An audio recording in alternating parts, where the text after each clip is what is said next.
Halo semuanya, Assalamualaikum warahmatullahi wabarakatuh. Perkenalkan, namaku Tri Krimatunisa dengan NIM K7122321 dari kelas 1I. Di sini aku akan menjelaskan tentang tujuan pembelajaran dan capaian pembelajaran pendidikan Pancasila.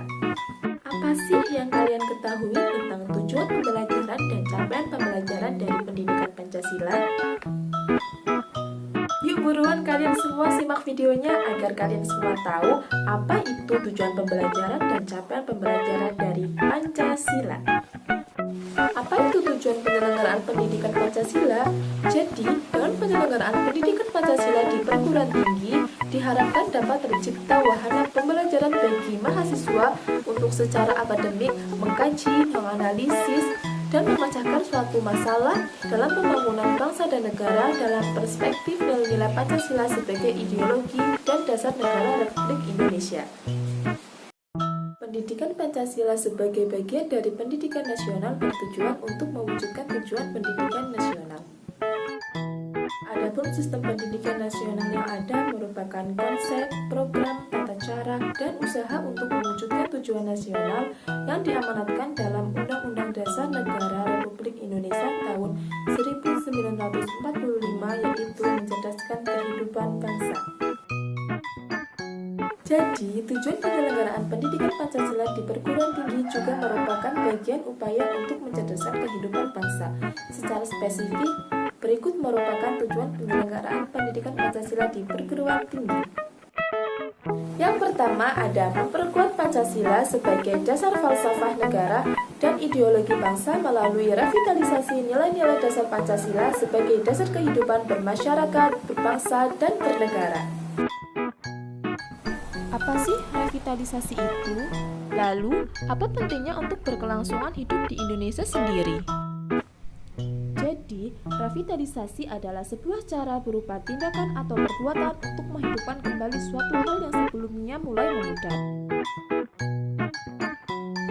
Revitalisasi Pancasila juga merupakan upaya untuk menjadikan Pancasila sebagai pedoman yang penting dalam berkelangsungan hidup bernegara di Indonesia. Dengan melakukan revitalisasi Pancasila merupakan upaya untuk memberi pandangan pada masyarakat agar lebih menjaga persatuan dan keanekaragaman di Indonesia. Karena kita di Indonesia ini hidup dengan beraneka ragam ras, suku, budaya, maupun bahasa, maka dari itu sangat penting untuk kita selalu berpedoman pada Pancasila dalam kehidupan sehari-hari. Yang kedua, memberikan pemahaman dan penghayatan atas jiwa dan nilai-nilai dasar Pancasila kepada mahasiswa sebagai warga negara Republik Indonesia, serta membimbing untuk menerapkannya dalam kehidupan bermasyarakat, berbangsa, dan bernegara. Selanjutnya, yang ketiga ada mempersiapkan mahasiswa agar mampu menganalisis dan mencari solusi terhadap berbagai masalah kehidupan bermasyarakat, berbangsa, dan bernegara melalui pemikiran atas dasar nilai-nilai dasar Pancasila dan Undang-Undang Dasar Negara Republik Indonesia tahun 1945. Dan yang terakhir ada yang keempat, yaitu membentuk sikap mental mahasiswa yang mampu mengapresiasi nilai-nilai ketuhanan, kemanusiaan, kecintaan tanah air dan kesatuan bangsa, serta penguatan masyarakat madani yang demokratis, berkeadilan, dan bermartabat berdasarkan Pancasila. Nah, itu dia keempat dari tujuan penyelenggaraan pendidikan Pancasila. Sekarang kita lanjut ke capaian pembelajaran pendidikan Pancasila. Simak videonya ya. Oke, kita lanjut ke capaian pembelajaran pendidikan Pancasila. Yang pertama ada memiliki kemampuan analisis, berpikir rasional, berpikir kritis, untuk menghadapi persoalan-persoalan dalam kehidupan bermasyarakat, berbangsa, dan bernegara. Nah, maksud dari kemampuan analisis adalah keterampilan dalam mengumpulkan dan menganalisis sebuah informasi, menyelesaikan sebuah masalah, dan juga mengambil keputusan. Ada juga berpikir rasional. Berpikir rasional adalah kemampuan mempertimbangkan aspek dan menganalisis informasi suatu kejadian berupa fakta opini maupun data. sedangkan berpikir kritis adalah kemampuan memecahkan permasalahan, mempersoalkan atau mempertanyakan sesuatu hal.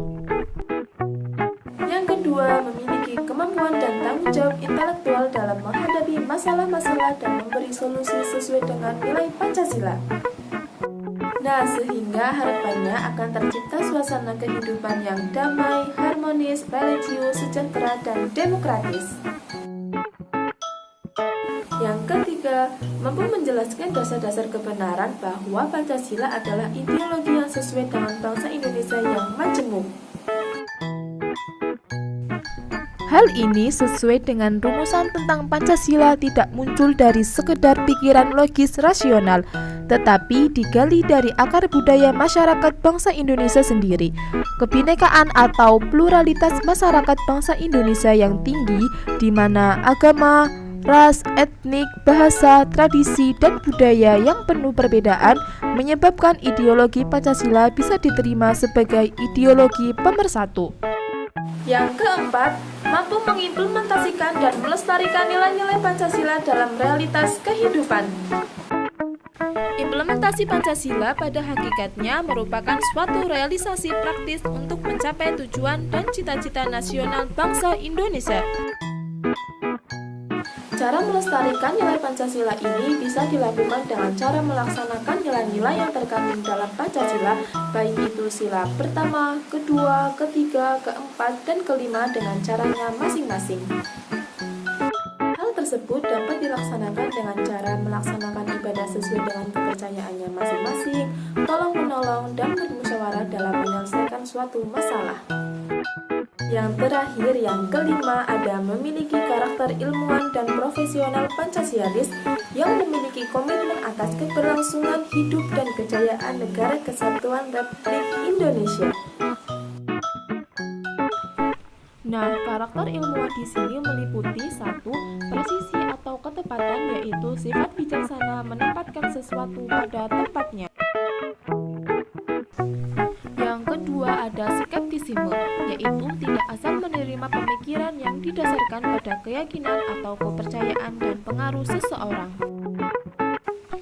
Yang keempat, berpegang teguh terhadap fakta empiris atau pengalaman yang diperoleh dari penelitian terhadap fakta yang telah ditemukan.